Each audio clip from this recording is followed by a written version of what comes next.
और चलिए इसी के साथ एक बड़ी खबर का रुख करेंगे। इस वक्त की बड़ी जानकारी आप तक पहुंचा रहे हैं इंदौर से। ये इस वक्त की बड़ी खबर तो राजा हत्याकांड से जुड़ी हुई ये बड़ी जानकारी है। सोनम के खिलाफ राजा रघुवंशी को लेकर के रघुवंशी समाज के अंदर आक्रोश है और आरोपी सोनम रघुवंशी का जीते जी पिंडदान किया गया। सोनम का प्रतीकात्मक पिंडदान कर दिया गया है। ये रघुवंशी समाज में इसको लेकर के आक्रोश है और वाराणसी में आपको बता दें पिंडदान किया गया है। तो रघुवंशी समाज की महिलाओं ने पिंडदान किया वाराणसी में और सोनम रघुवंशी पर उसके पति की हत्या के आरोप हैं। सोनम का पिंडदान किया गया। पिंडदान के बाद पोस्टर में आग लगाई गई। सोनम के खिलाफ रघुवंशी समाज में आक्रोश देखने को मिल रहा है। अतियाब शेख हमारे साथ इंदौर से जुड़ रहे हैं जानकारी के साथ। अतियाब, पिंडदान कर दिया गया है सोनम का, वाराणसी में इतना आक्रोश है रघुवंशी समाज के अंदर, क्या जानकारी? देखिए, निश्चित ही सोनम के प्रति लगातार महिलाओं का खासतौर के ऊपर रोष देखने को मिल रहा है। जब राजा हत्याकांड के अंदर सोनम का नाम आया था, हमने देखा था इंदौर में भी काफी विरोध प्रदर्शन हुए थे। सोनम के पोस्टर्स महिलाओं ने जलाए थे। साथ ही साथ सबसे बड़ा सवाल यह था कि आखिर राजा की हत्या क्यों की गई।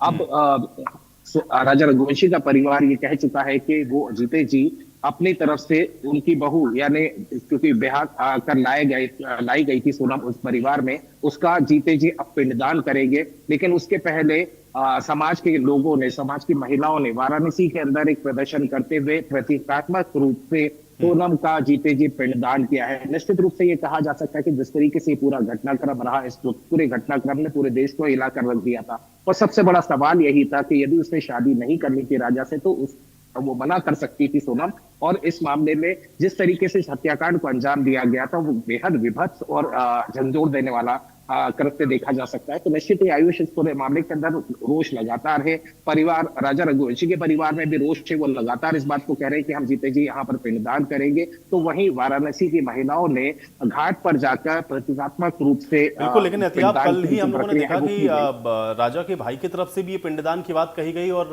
बहुत सारा हम लोग देख रहे थे कि आरोप प्रत्यारोप एक दूसरे के साथ हो रहा था। लेकिन आज महिलाओं का ये आक्रोश प्रदर्शन करना ये क्या दिखाता है कि लोगों के अंदर कम से कम इस घटना को लेकर के एक परसेप्शन बन चुका है और लोग इतने आक्रोशित हैं कि पहले ही निष्कर्ष पर पहुंच करके पिंडदान तक पहुंच गए हैं।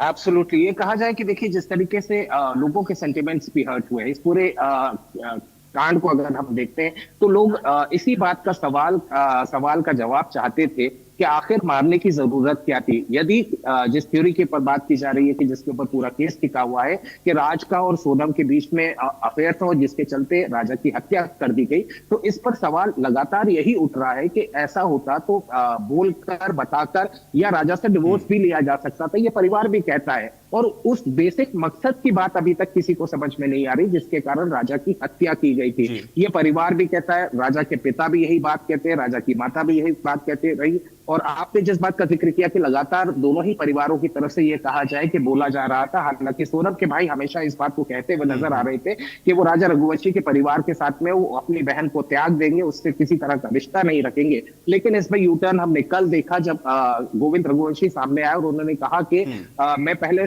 शिलोंग में जेल में जाकर सोनम से मुलाकात करूंगा, पूरा घटनाक्रम समझूंगा और उसके बाद मैं अपना कोई फैसला लूंगा। निश्चित रूप से यह कहा जा सकता है कि अब कहीं ना कहीं दोनों परिवारों के बीच में जो एकजुटता नजर आ रही थी, खासतौर के ऊपर विपिन रघुवंशी जो कि राजा के भाई और गोविंद रघुवंशी जो कि सोनम के भाई है, ये लगातार, क्योंकि ये दोनों ही थे जब सोनम और राजा दोनों गुम हुए थे, ये ढूंढने के लिए शिलोंग भी गए थे। तब इन दोनों के बीच में प्रगाढ़ता भी बनी थी, काफी अंडरस्टैंडिंग भी बनी थी। लेकिन कल जब हमने देखा, जब गोविंद रघुवंशी का यह बयान आया, तो उस पर रिएक्ट करते हुए विपिन रघुवंशी सीधे तौर पर यह कहते हुए नजर आए कि अगर वो चाहते हैं कि वो हमसे रिश्ता नहीं रखना चाहते, वो अपनी बहन का साथ देना चाहते, हम अपनी तरफ से अपना पिंडदान करेंगे। और उसके लिए उन्होंने सीधे तौर पर यह कहा कि नार्को टेस्ट की वो मांग लगातार करेंगे, चाहे उनको कोर्ट क्यों ना जाना पड़े, क्योंकि सोनम अभी कई सारे राज ऐसे हैं जो अब भी छुपा रही है।